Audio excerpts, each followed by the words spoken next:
Okay, let's see. We're in good shape here. Okay, what we got? We got a mic.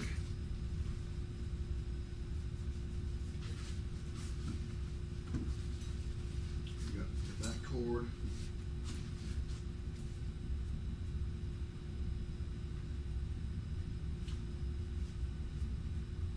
Okay, I got this mic. Got that one. Stop this thing.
Do you think it's gonna?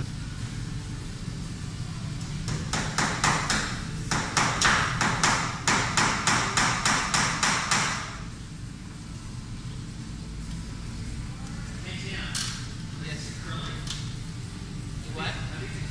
Yeah, it's all acrylic on canvas. I paint too much.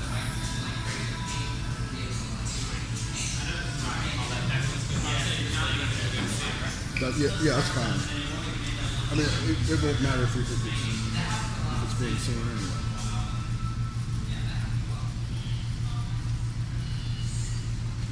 I mean, what I was going to do is just take it through here. It's fine. It's fine. Let me, give me just 2 seconds.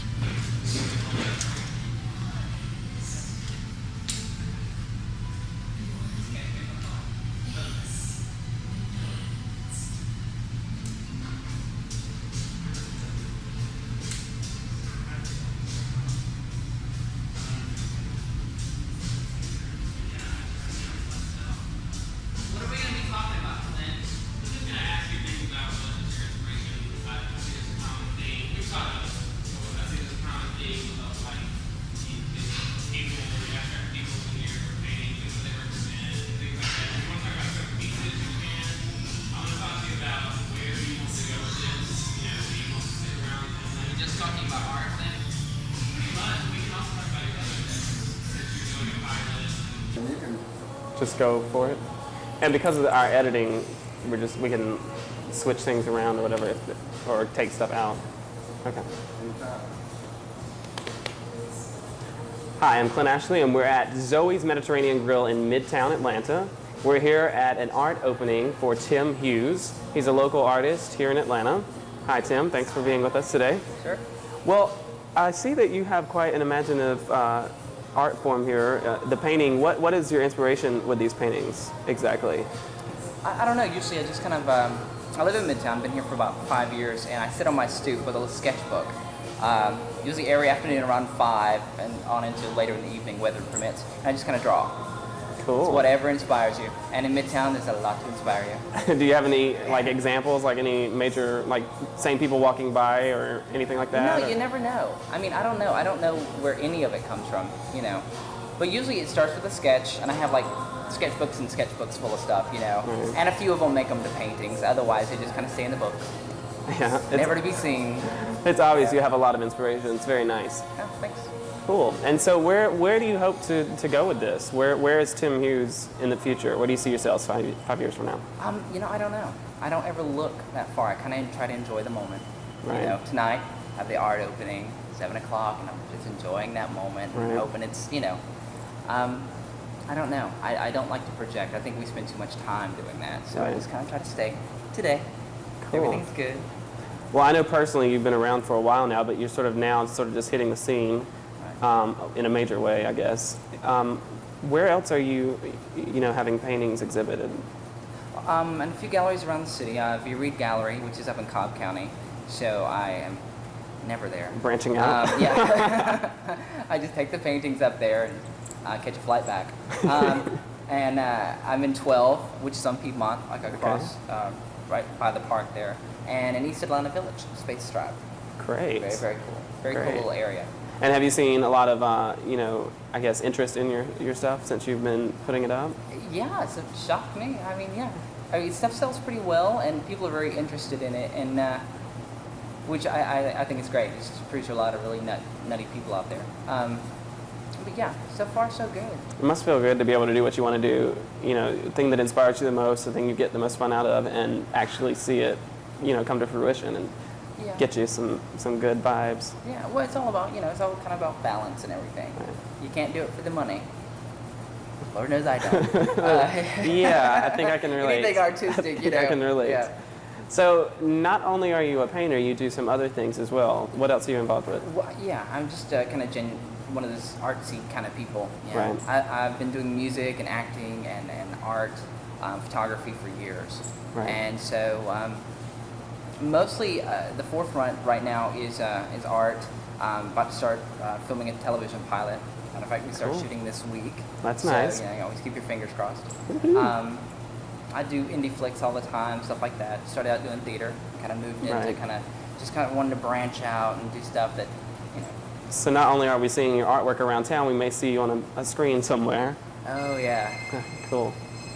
I got it. I don't know whose that is. Okay. Keep on going. Let's see. Anything else? Anything else? I can't think of anything else. Can you think of anything we should ask? I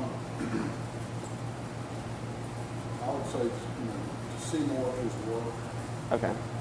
You like East Atlanta better than anything I've seen out of him yet, so I would drive people to East Atlanta to see his work. Well, I love 12. Actually, they sell a lot of stuff I've for seen me. that. A lot of people go in there. You have that big wall mural in there, right?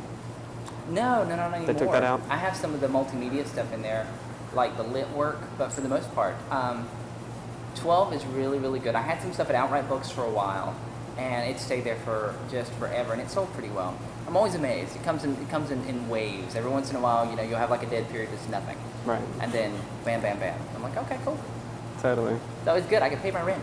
Mhm. Won't be living in the car. Great. So you've got East Atlanta, you got Midtown covered. Any other places? Cobb County. Well, yeah, that's about it right now because I have close to 100 pieces, and I kind of want to keep it in certain little areas. I Right. don't want to like spread myself too thin because then, you're all about like running around because I have to kind of refresh the work every month or two. I'm going to bring new pieces in, and it gets a little bit complicated with all the other things that I'm doing. So I try to, keep it with people that really appreciate it and like the work and aren't just, Right. aren't just about the money, about selling it, Mhm. but they're enthused about the art itself and Right. the artist. So all of these are one of a kind original pieces. You don't have duplicates, or do you? No. I don't have duplicates. I'm going to be doing some prints later, but right now I'm just focusing on painting. That's cool. Yeah, And one of a kind pieces. And sometimes I'll do like two of a kind, but they'll be two of the similar style, but they won't be. how many pieces total would you say you have? That haven't sold, probably close to 80. That's Yeah. cool. Yeah. And how many have you sold? I don't know. A lot. Okay. Fortunately. That's great. Knock on wood. That's really great. Okay, well, coming to an area near you, catch Tim Hughes. Great, thank you, Tim. Thanks.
have a speak out next. So, because, well, just a couple questions. Yeah, we gotta do it. Where's Drew? Where'd Drew go?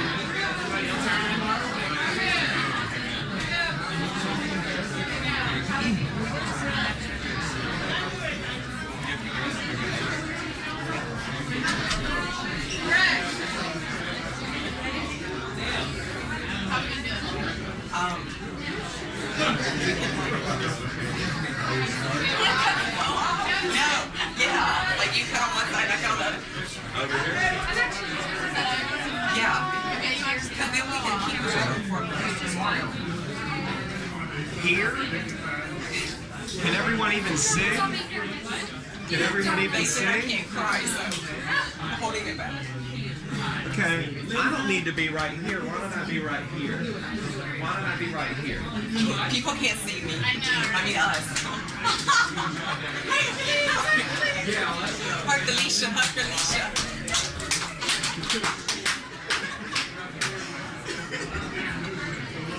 Wait a minute, no, this is not right. What? Hello? You guys hold the scissors one pair together. No, because they match each other's shirt, and we're gonna pull on some both sides to keep them Do I have it? This will do it. My name is Greg Boston, and I am co-chair of the board of directors of Youth Pride. And on behalf of all of the board, the staff, and everybody involved with Youth Pride, I want to thank you for coming today. Thank you very, very much. So give yourselves a hand.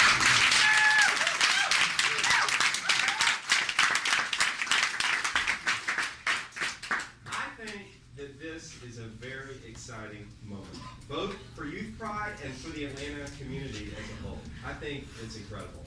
And at Youth Pride, we're all about the youth. It's all about the youth. So what I'm going to do now is turn the program over to one of the youth. John Badger, do you want to come up here? What's your title? Big title. Community development. Community, who's also one of the community development coordinators here at Youth. Go CDC! So, and thank you for putting up with this tiny little room. It's about to get a lot nicer. So without any further ado, here you go, John.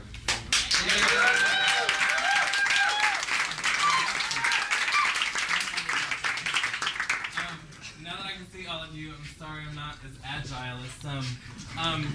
But we're going to turn it over to Drew and Nicole to cut the ribbon and get this party started. Everyone ready?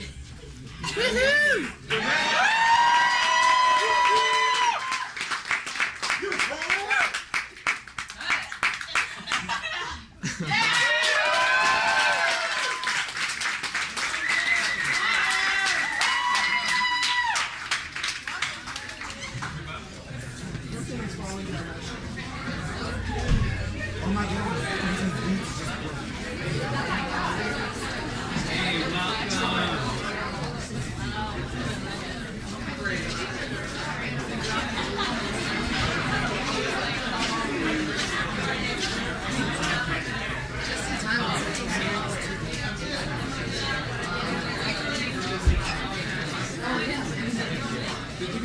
Hey, welcome in.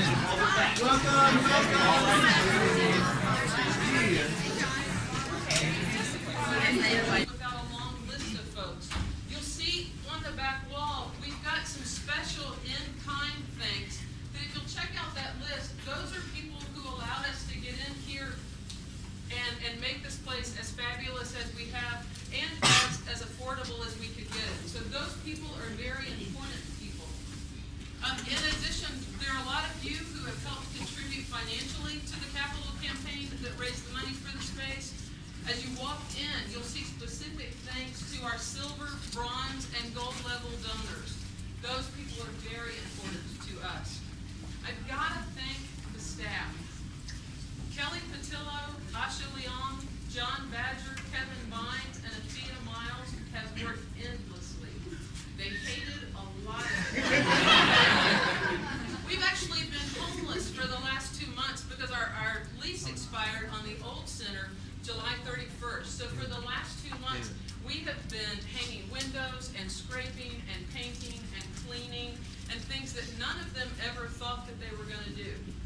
but they have worked tirelessly, and they are a large part of why this space is as amazing as it is.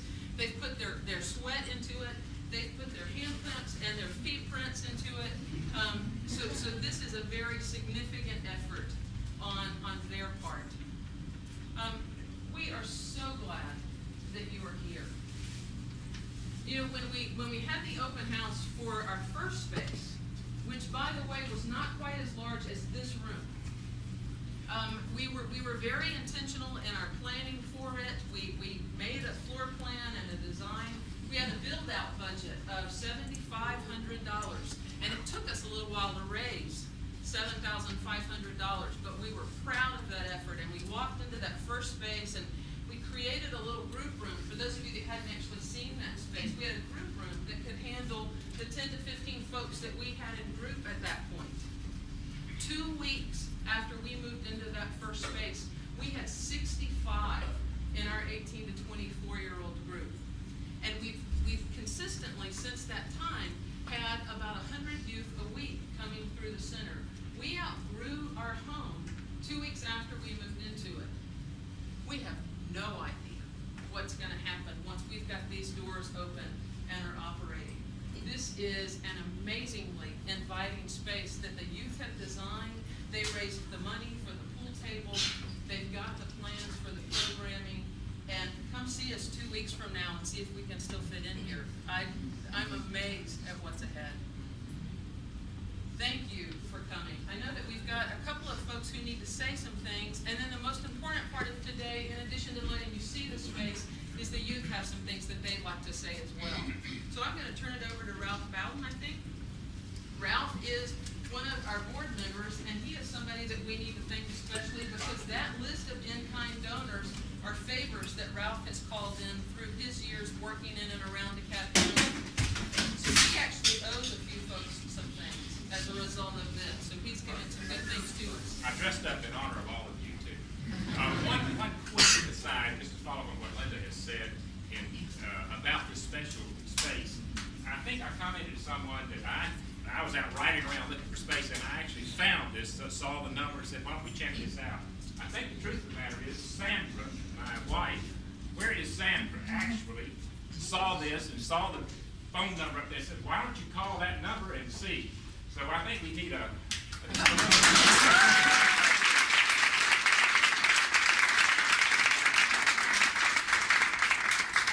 I want you to help me, and I think maybe we can, I'll give you some directions on how you can help me do this. But the board wants to add to the thank you that Linda has already given to Linda and the rest of the staff. So let me ask Linda and Asha and Kelly and Kevin and John and Thea to come up here.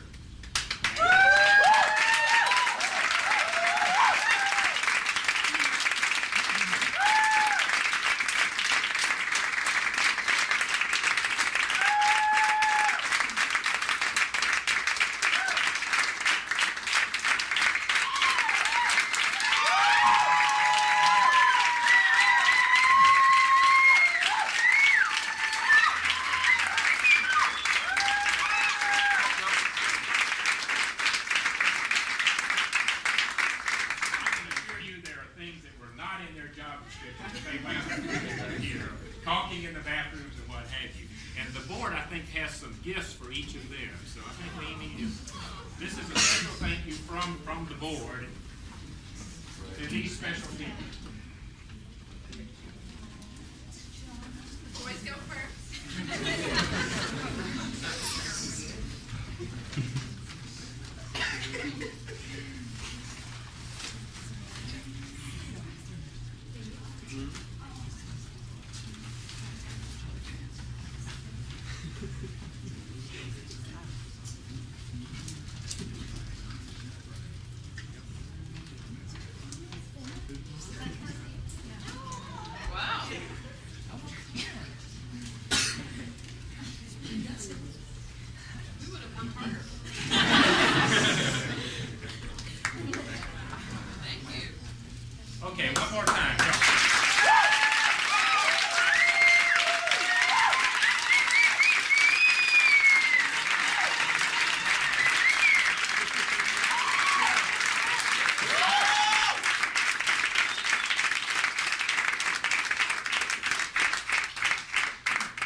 has the floor if you're wondering what's going on right now.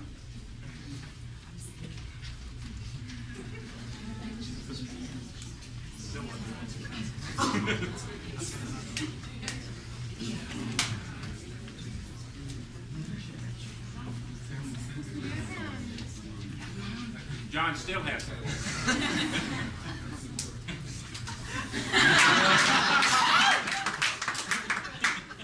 You know, if they're gonna take it, might as well be on my guitar. By the way, it's not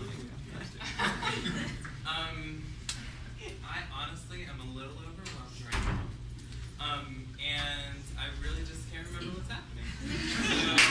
So, I'm gonna introduce my wonderfully fabulous and kind of pretty co-worker, Kevin Vines, so we can hear from some of our fabulous youth.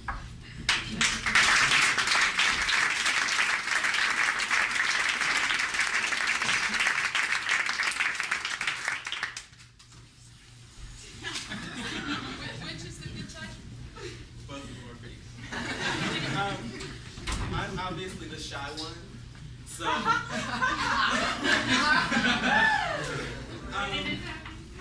think Linda talked a little bit about how significant this space is, and I think that we'll all agree that in order for us to really grasp how significant us moving into this space is, and Youth Pride being a reality in Atlanta is, and how significant that's been for a lot of queer youth in our community. And so we're gonna have some people come up and tell you some things about their experiences as queer youth and with Youth Pride, and how Youth Pride has been able to be present in their development as young queer, young powerful queer people. The first person I'm gonna ask to come up is the beautiful woman that you saw cutting the ribbon earlier. You may not have noticed, but her scissors did match her sweater. And that's pretty impressive. So Nicole Pitts is gonna.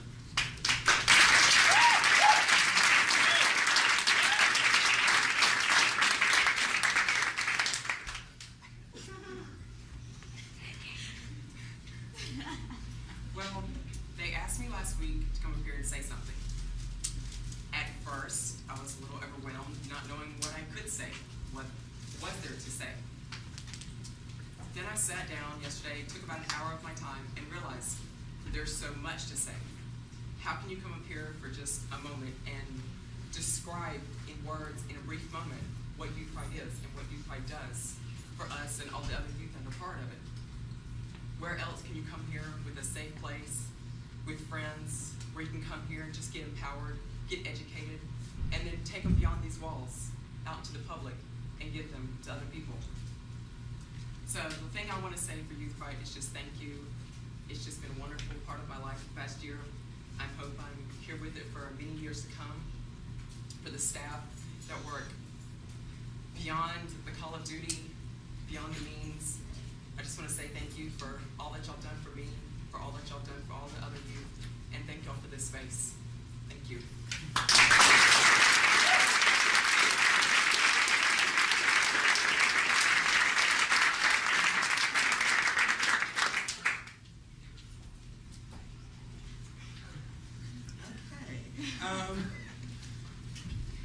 Franklin.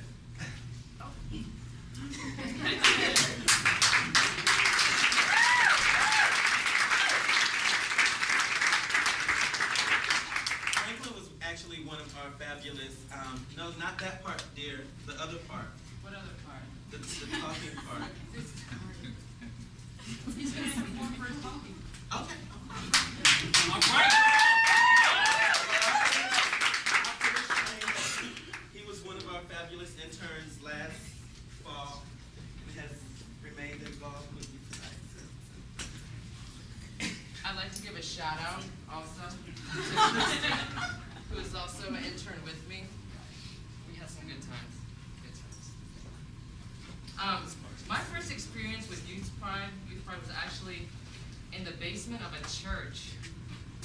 Up some, I can't even remember where it was. I think it was like not Buford Highway, but North Druid Hills.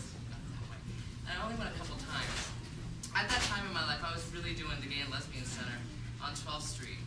And it was cool. It was cute. Had a lot of friends there, but that kind of just died down.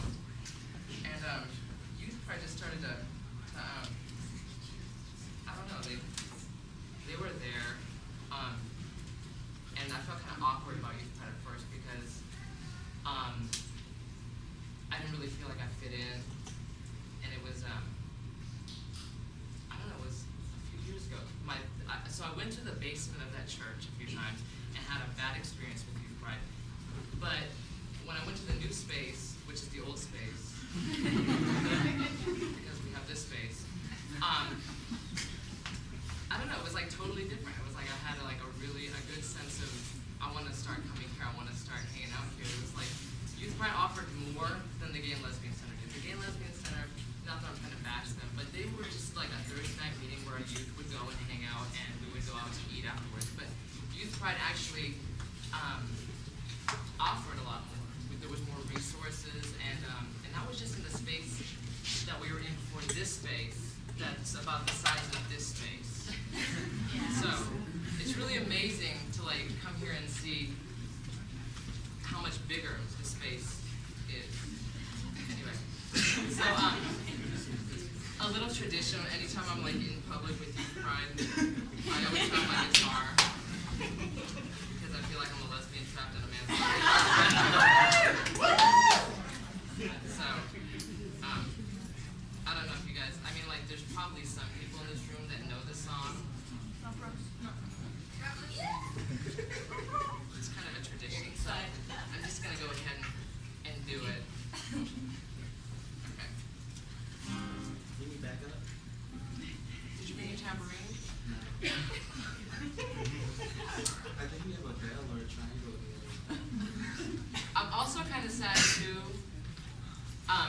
if I could give a long distance shout out to a couple of people that aren't able to be here today, Jen and Derek, who were actually very involved with Youth Pride's growth. I mean, I wish they could be here, and it's sad that they're not. So to anyone that knows Jen and Derek, I'm going to do a shout out to them right now. Yeah, they're both in San Francisco. Yeah, they're both in San Francisco.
They laugh so hard. cute little store. She kissed her on the cheek and as she walked away, she said, call me. She was scared and who could blame her? She was scared she's gonna let it happen again. She was scared, but she's not gonna let it happen again.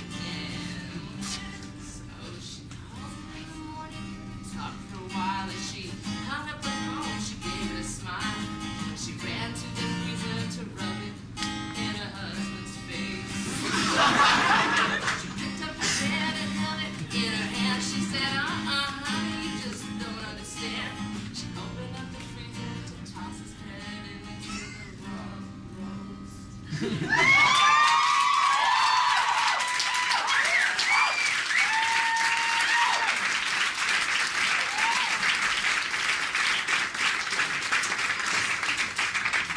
A little history about that song. See, I wrote that when I wrote that.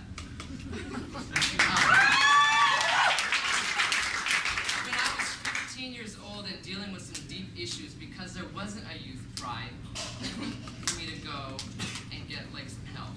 But now there's a safe space for gay youth between the ages of 14 and 24, 13 and 24 to come and like, you know, so hopefully no other gay youth will like come up with some sick shit like that.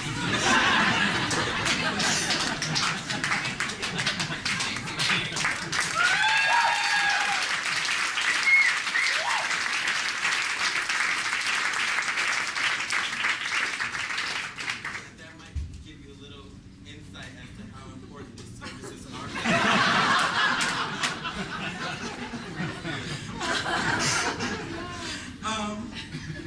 We have a couple more people that want to say something to y'all. I personally asked Wendy to come over to me. Wendy is someone who has been involved with Youth Pride for a really long time. Actually, is what we consider to be alumni. So she's big. All right.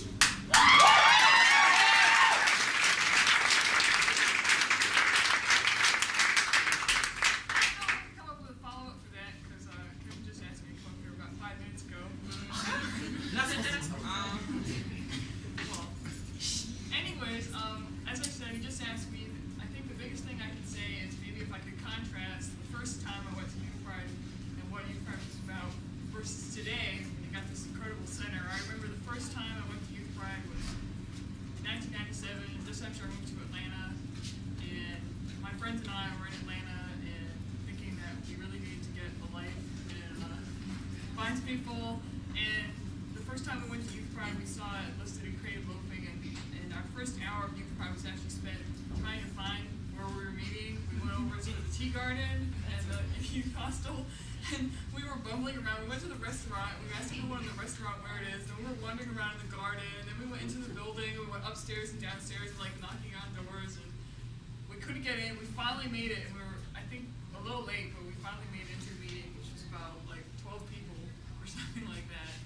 And that was the first night. I mean, and the first night, even though there was 12 people, there was a lot of good spirit there, and we met some people there that we still know, like Heather. There wasn't really that much going on. There wasn't any meeting beyond like, you know, there was a meeting, there was a group, and there wasn't any center, there wasn't any hotline. It was all just so much smaller than this day, and just to see what Youth Pride has become since then is really amazing. And I think, you know, if we continue on this way, we're gonna have to fly like a skyscraper.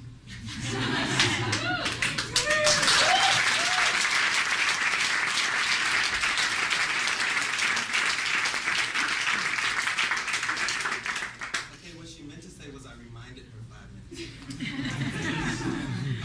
This next young man that is going to speak to you all is sort of about pride and joy here.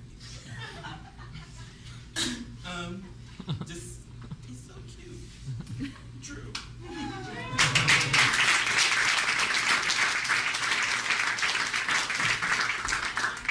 Yeah, let's see. What can I say about RP? Let's see. Where's my dad? Where's he at? Okay, that cute guy right there, and then down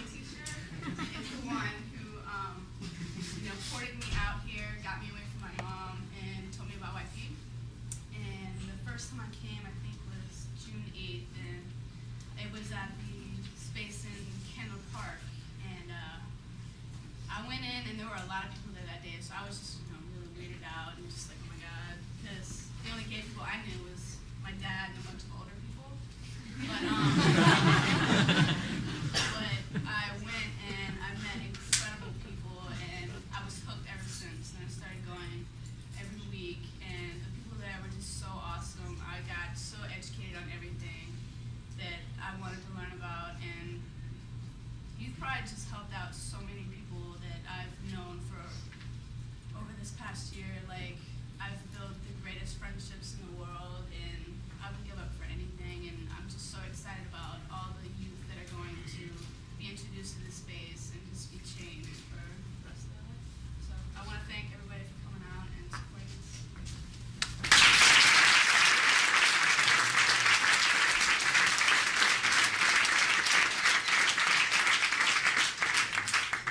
I forgot to mention that Drew also helped cut the ribbon, and his scissors also matched his shirt. Drew's really fierce as well. So those are our youth speak outs for today, and we thank you for listening to us and appreciating our stories. And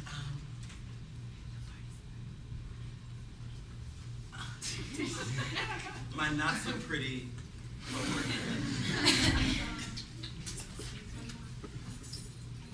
Oh, Michael. Michael's really cool too.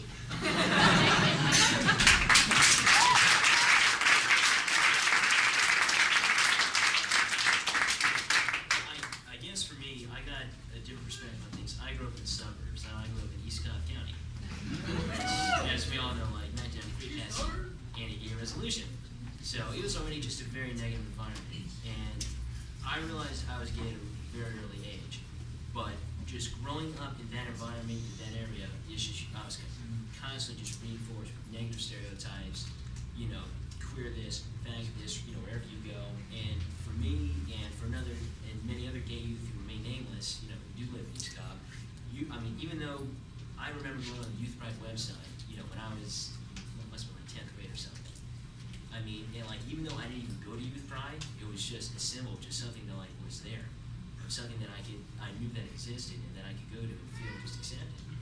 And just for me, it's just, there was literally nowhere else. For me, coming out of the closet, for Youth Pride really saved my life. Because, it's just when you grow up in that kind of negative environment where you learn just to hate yourself wherever you go. If it's not, organized religion, rallying against it, it's someone else, rallying against it.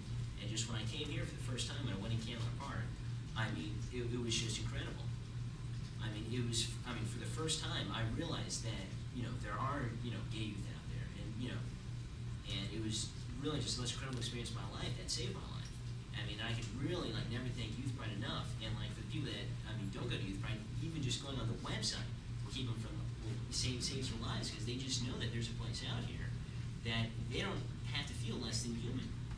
And that was, for me, just really intense, and I cannot thank Youth Pride enough, because I wouldn't be, who knows, I may not even be here today if it wasn't for, coming to that first meeting and, talking to Asha for the first time, talking to Kevin, talking to staff members, just, knowing and, just really just, becoming a person. And, I've only come to the support meetings, I haven't really done the social events, but just being in those support meetings, just being there was probably, the most intense moments of my life. So I just want to thank Youth Pride for, allowing me to be here today to speak as, an open gay youth, which is something I'm very proud of.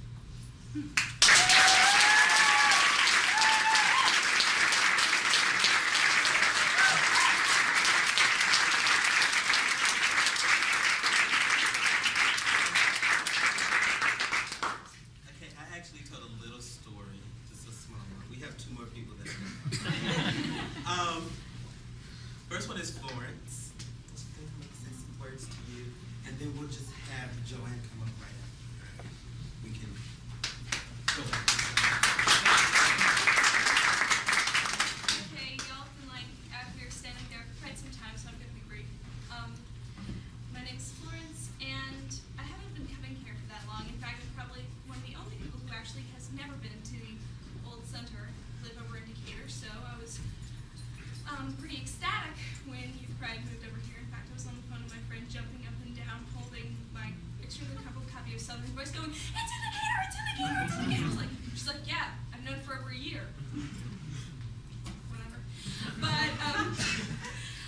But actually, my really formative experience with Youth Pride actually occurred before I met anyone who's here, ever attended a meeting, or, got a look at the space. And that was when I was in the whole teenage coming out process. And I had a very good friend who said, "Yeah, I'm going to this. Can you come?" I was like, "No way, I can't go all the way down there. For one thing, I'd have to get my parents to give me a ride. Then they'd ask questions, and it wouldn't be good." And so she said, "Okay, go to the website, youthpride.org, go on there." It was great. That and a book called Free Your Mind really saved me a great deal of mental anxiety, and in fact, just all the process. I mean, I was at 45 minutes before I came out to my mother. I was on the website, and I got into this link that had all the steps of denial and stuff that the parents go through. And so I 45 minutes later, I'm like, "Okay, yeah, step 3, come and drive." And then it comes to Decatur. It's like somebody up there loves me. And then coming in here, going to my first support group meeting, and I'm like, "Wow, these are a bunch of truly nice, open people. I do not feel uncomfortable. My God." And it was just, and the other night I was over here, and it's just people hanging out on the brand new couches, the scent of paint's still kind of in the air. But it's just this incredible, "Hey, I'm comfortable here" feeling. I mean, how many places in the world do you have that? They're precious. And so, thank you. There are a bunch of you guys who gave me this incredibly comfortable place. Thanks a lot.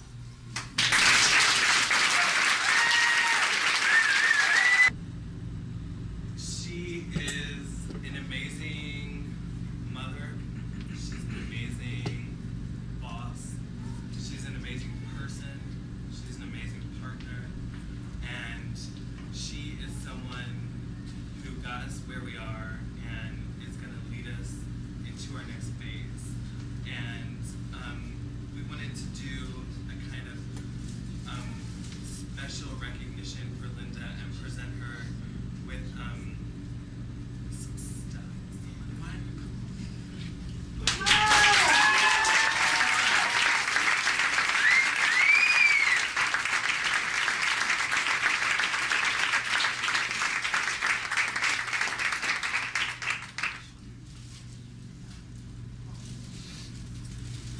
I was actually in my high school beauty pageant.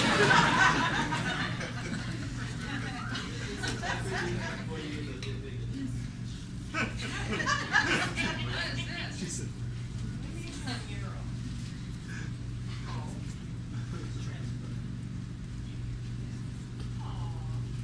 Wow. Oh, cool. Linda, turn around for the photo op.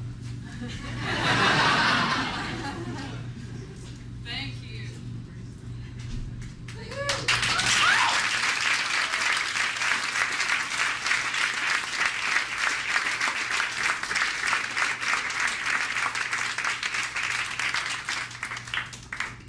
There are a couple of things that I want to recognize. A couple of people, actually. One is here and one is not.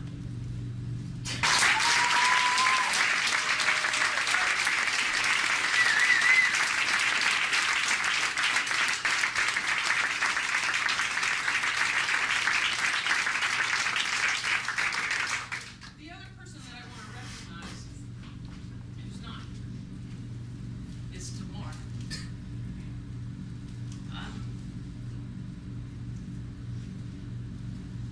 There is a reason why we're here. And Tamar is one of the reasons that we're here.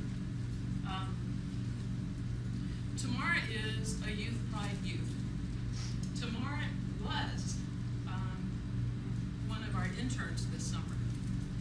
And in the middle of our painting and our hanging walls and scraping and everything that we were doing, Tamar was removed from her family and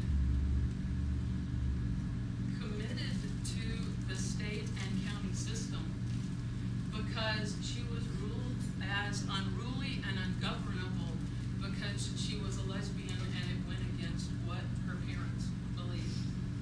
So today, Tamara is at an emergency shelter for unruly youth in Stone Mountain while we are here. And she's been there for 30 days now and has 60 more to go, and is waiting on her fate to be decided by defects in Cap County, and it's not going well. So there is a real reason why we are here and why we need to still be here, providing the safe place and advocating on behalf of the queer youth in and around the state of Georgia. So I don't want today to go past without recognizing that one of us is not here. We are proud that we are here, and we are here because you are here and you supported us in getting here. This is an amazing space, and you're going to see our footprints and our handprints and a couple of our mistakes and some of our works in progress, and you'll have to come back to see it when we move a little further down the line, but we're excited that you're here with us today. Thank you. Thank you very much for being here. John and staff are ready to give some tours to show you around the space. We can't get you all in at once, but grab one of them and let them show you the space. Please wander around. We've got lots of bathrooms. We have a unisex Ally McBeal style bathroom. Weirding everybody out, but it is. It's our first unisex bathroom. So please make yourself at home here today. Stay as long as you want. Don't put any drinks on the pool table. We don't have the new Youth Pride signs up, but the first person that does is drawn and quartered. So please make yourself at home and please enjoy the pool table. We've got a couple of youth. Franklin's already done Rump Roast, so he'll have some other songs. Drew Bowles is there. And all of which doesn't mean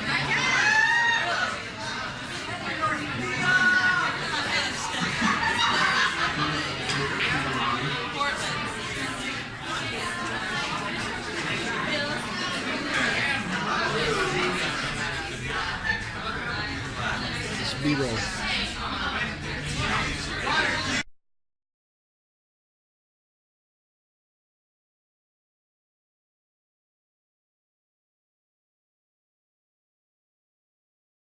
So that I can start the time. See, the computer reads time code. That's how the edit works. Okay. So I'm going to start, and I'm going to give him 10 seconds of blank time code so that he knows that there's a break in between that piece and this new piece. Okay. Okay, so I got 10 seconds of time code on there for him.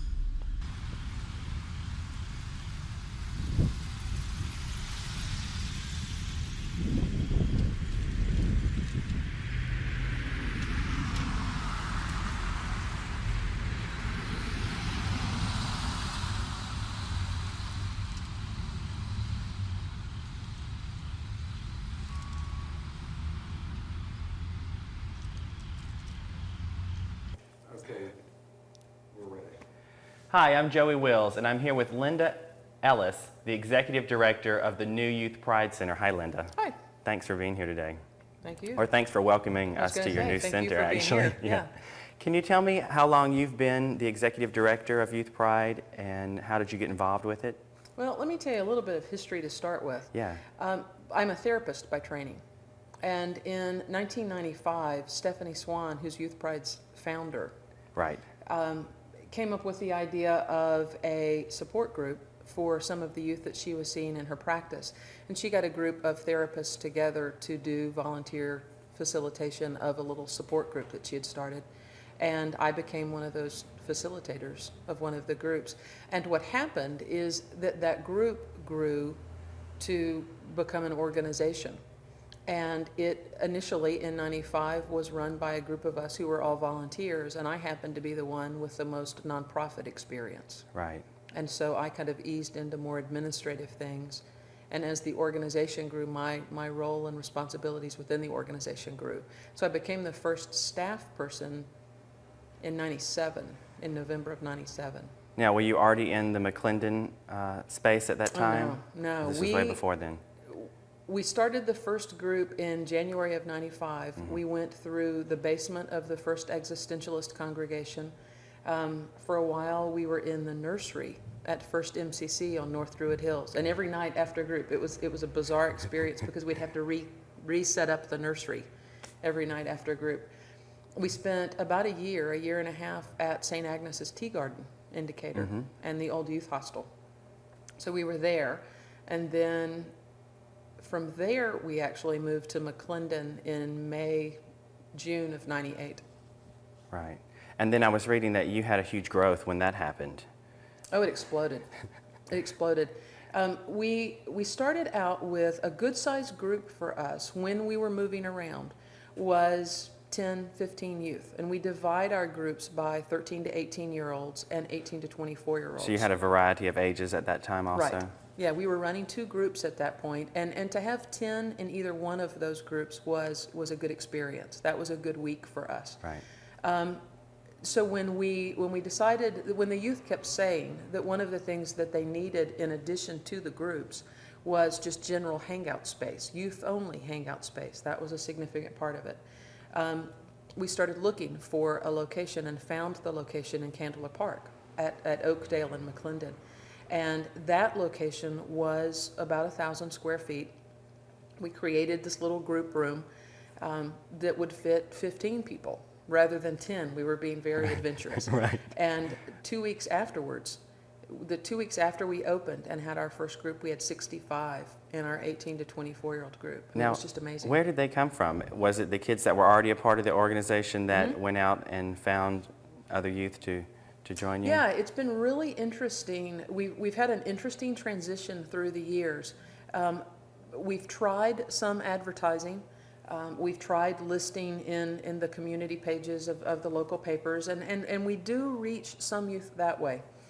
But by far, we get youth mostly through word of mouth.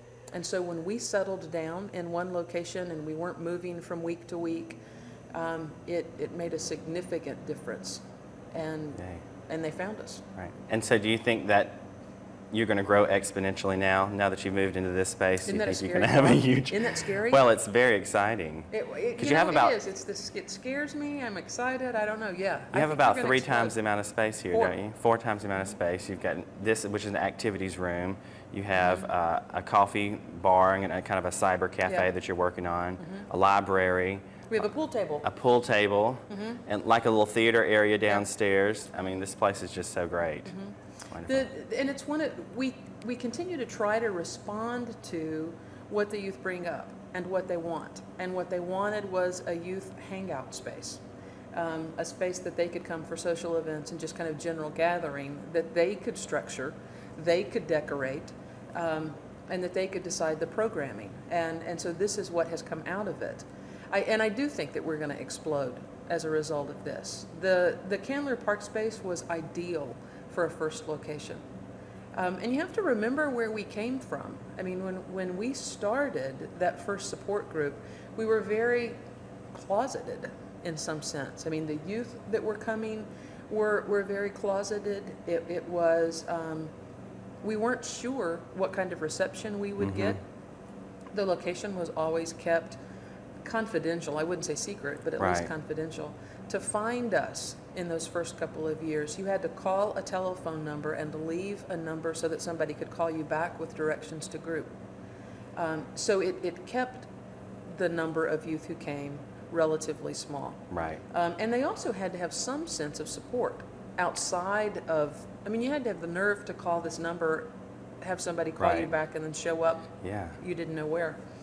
So I think our transitions into that first center, which was a relatively safe place, brick front, and any window we glass blocked over because we weren't real sure what the reception was going to be.